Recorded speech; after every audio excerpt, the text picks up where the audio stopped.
Hi, I'm Charlie Hoffarmer, and I'm here today to answer questions from the that were presented to us from the survey that we forwarded to you earlier this month with regard to Custody Bootcamp. And I am really excited about Custody Bootcamp. You know, we did one in April. It was a huge success. And now we're going to have one on July 28th of this year. It's going to be in Chesapeake. Go look at our website, www.virginiadivorceattorney.com. You'll find our Chesapeake address there. It will also be on the lower panel of this video. So let's get started. I received a question from Jessica, and her question is, are mothers more likely to get custody than fathers? The short answer is no. The longer answer is, depends who your attorney is. But this is really about you representing yourself. And as a result, one of the big advantages you can have is attending the Custody Bootcamp, where we're going to review the 10 factors that are found on page 14 of Kristen's The Women's Custody Survival Guide. My next question comes from Amy, and it's, what does my husband have to prove to show the children are better off with him? And like any custody or visitation case, he would have to show that it's in the child's best interest to reside with him. And the way that the court determines whether it's in the best interest of the children to reside with you or with their father is they look at the 10 factors that are statutory, and they are found in the Women's Custody Survival Guide written by my daughter Kristen on page 14, where we not only outline the 10 factors, but then we talk about them in great detail. And if you would like to have a free copy of this guide, go to www.womenscustodysurvivalguide.com, where you can get your downloaded copy, or you can order a copy from our office if you're in the footprint of our practice, which is Norfolk, Virginia Beach, Chesapeake, Suffolk, Hampton, Newport News, and Virginia Beach. Also, Accomack now. The next question that we received is from Amy, and it's, at what age do a child's desires factor into the custody decision? Now, the court normally appoints a guardian ad litem in most custody cases who will talk to the children to get an idea of who the children would like to be with. However, they will never ask them directly, who do you want to live with, because that's deemed to be inappropriate. But there are questions that you can ask that will give you a sense of which parent is the nurturing parent. But that's not the only factor. There's a total of 10 factors that are required for the court to consider. And of course, the age of the children and their desire, provided they're of appropriate age. And appropriate age is basically determined by the child's maturity and their ability to show some judgment. And usually, if I had to give you an age range, I'd probably start at 12 to 14. But Kristen always my daughter answers it a little bit differently. She says at the appropriate age, depending again on the child's responses to other questions.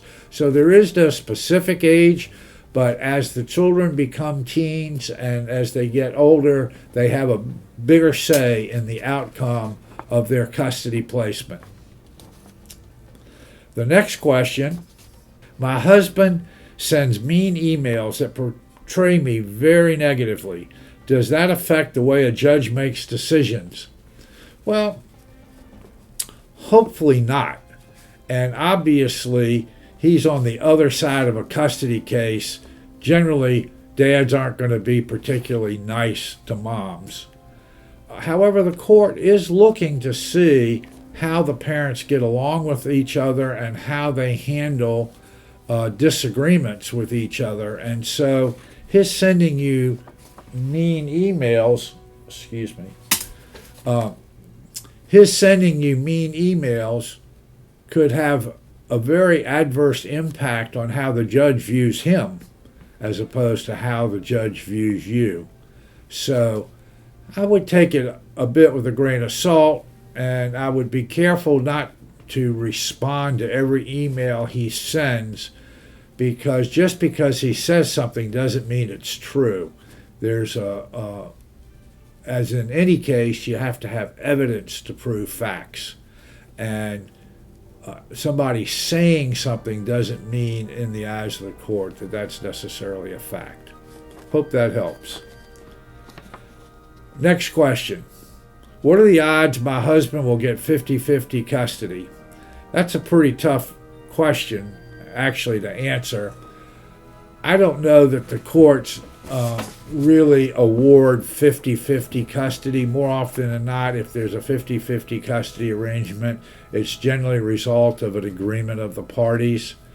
And I certainly know nothing about the custody situation that you allude to, Amy, so I can't really answer your question other than to say that 50-50 is not necessarily in the best interest of the child or children, and the court's job is to determine the custodial arrangement based on the best interest of the children. So it could well not be 50-50. Hope that answers really a pretty tough question to answer. Okay. Next. This is from Michelle, and she wants to know if we represent women in Accomack, and we do. In Accomack, you have Judge Lewis and Judge Gordon. Judge Lewis is in the circuit court. Judge Gordon is in the juvenile court. And actually, many people don't know this, but all the Virginia Beach judges cover Accomack when either Judge Lewis or Judge Gordon are not available. Sometimes it'll be the circuit court judges. Sometimes they're substitute judges.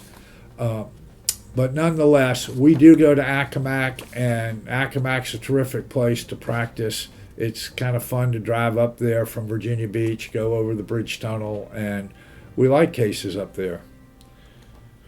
Next. This question is from Anita. When a court awards physical custody to one parent and visitation with reasonable times and places to the other, who determines what's reasonable? Great question, Anita. And supposedly, if you have joint legal custody, then the two of you are to determine what's reasonable. If you can't reach an agreement, then the court's going to determine what's reasonable. So if you are the primary custodial parent, then you want to be careful that your suggestions really are, quote, reasonable, because you certainly wouldn't ultimately want to lose custody because of unreasonable expectations of the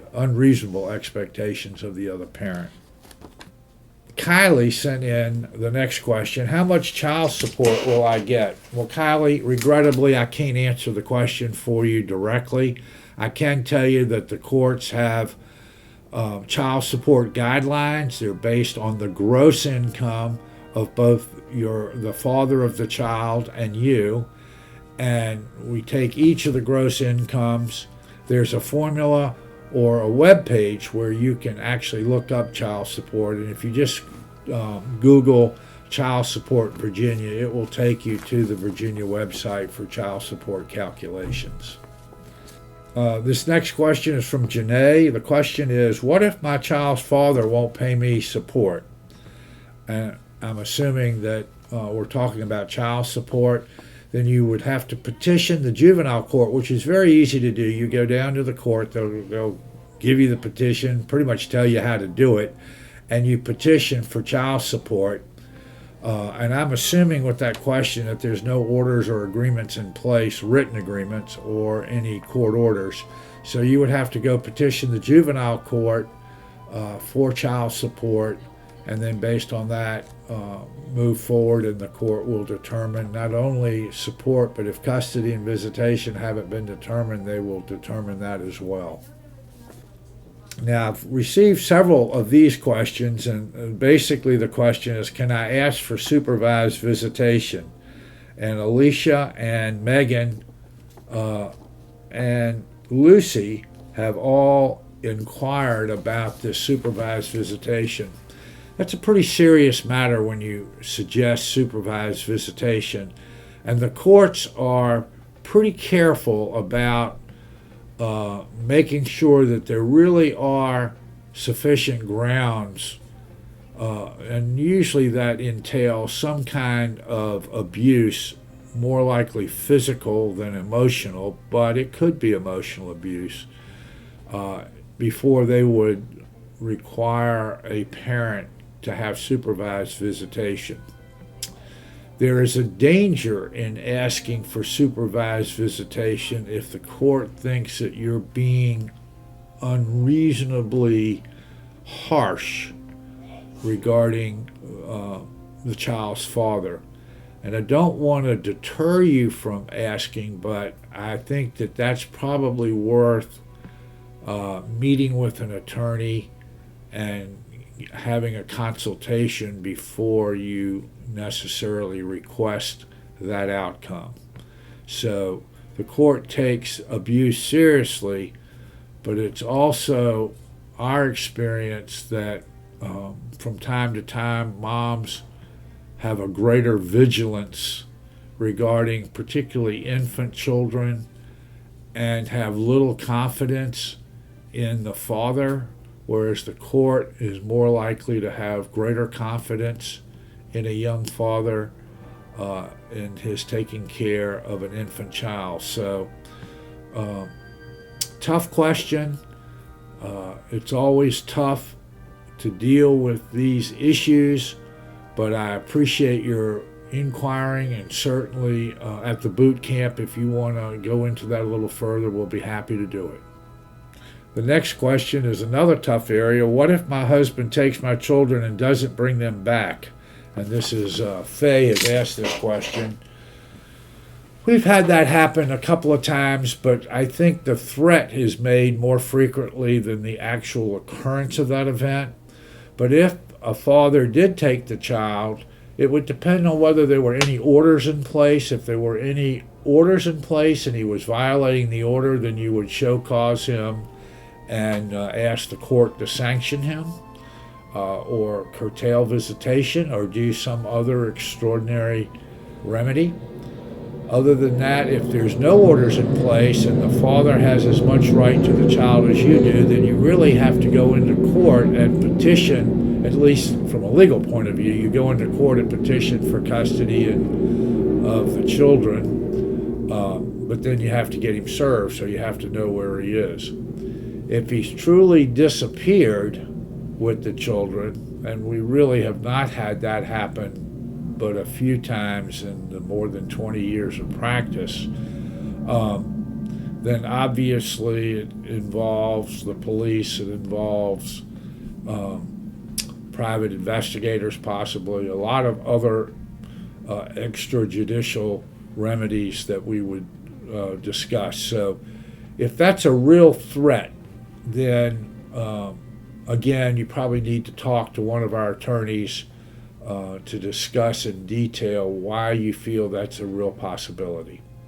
The next one is an awkward one, I'm sure, and that is, my husband is giving me more support than he's required to pay by statute, and I'm afraid he'll suddenly change his mind. What do I do if he tries to change his level of support? And this was Heather. Well, this is difficult because he could change his mind and reduce the support, and you wouldn't have any grounds to speak on or to react on unless you did the following. And here's what I would do. I would work very hard to get a written agreement from the child's father saying that he realizes that the support he's paying is more than the guideline amount and that he agrees to pay that amount. Because then what happens if he tries to reduce it, while he can certainly try, the court's more likely to uphold the higher amount if there's an agreement in writing and there's a recognition that the amount that was agreed to was greater than the amount that the statute would otherwise require. But that was a good question. Thanks. The last one I get a lot, and it's, we have an agreement for custody and visitation that's been signed. Congratulations. Is it set in stone now? And that's the question Mimi asked. And Mimi, regrettably, neither custody nor visitation are ever set in stone because they're based on the best interest of the children, and those interests can change from year to year, or every 6 months, or every couple of years. And so, unlike most provisions that are agreed to in writing, custody and visitation is always subject to revision based on the best interest of the children. Now, the courts are loath to upset a decision they've made quickly. So in many courts, there's kind of an unwritten rule that you can't even get back into court unless 6 months has passed for any change in circumstance argument that you might want to make regarding custody or visitation.